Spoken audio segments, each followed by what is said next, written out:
Hello ছোট্ট বন্ধুরা, আজকের গল্প সুচ গাছ। তাহলে চলো গল্প শুরু করি। একবার দুই ভাই বনের প্রান্তে বসবাস করত। বড় ভাই তার ছোট ভাইয়ের প্রতি খুব নীচ মনোভাব জ্ঞাপন করত এবং সমস্ত খাবার খেয়ে ফেলত ও তার সমস্ত ভালো কাপড় নিয়ে নিত। একদিন বড় ভাই বাজারে বিক্রি করার জন্য কিছু কাঠের সন্ধানে বনে গিয়েছিল। সে বৃক্ষের পরে বৃক্ষের ডালপালা কাটতে কাটতে ঘুরে বেড়াতে বেড়াতে একটি জাদুকর গাছের সামনে এলো।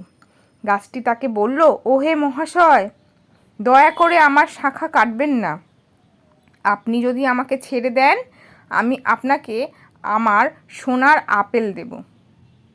বড় ভাই রাজি হলো, কিন্তু গাছ যে কটা আপেল দিল তাতে সে হতাশ হলো।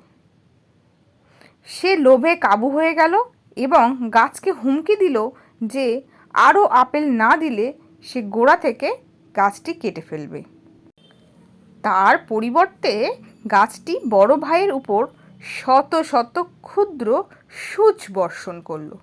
যখন সূর্য দিগন্তের নিচে নেমে গেল, বড় ভাই বেদনায় মাটির উপর শুয়ে পড়ল।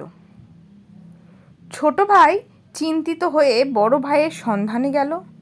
সে তাকে চামড়ার উপর শত শত সূচ ফোটা অবস্থায় দেখতে পেল। সে তার ভাইয়ের কাছে দৌড়ে গেল এবং যন্ত্রণা সহ্য করেও ভালোবাসার সাথে প্রতিটি সূচ তুলে ফেলল। শেষ হওয়ার পর বড় ভাই তার সাথে খারাপ ব্যবহার করার জন্য ক্ষমা চাইল এবং এবার থেকে ভালো হওয়ার অঙ্গীকার করল। গাছটি বড় ভাইয়ের অন্তরে পরিবর্তন দেখল এবং তাদের যত সোনার আপেল প্রয়োজন ছিল সব দিল। তাহলে আজকের গল্প থেকে আমরা কী নীতিকথা জানব? গল্পের নীতিকথা হলো সদয় এবং ক্ষমাশীল হওয়া গুরুত্বপূর্ণ, কারণ এটির জন্য সবসময় পুরস্কৃত করা হবে।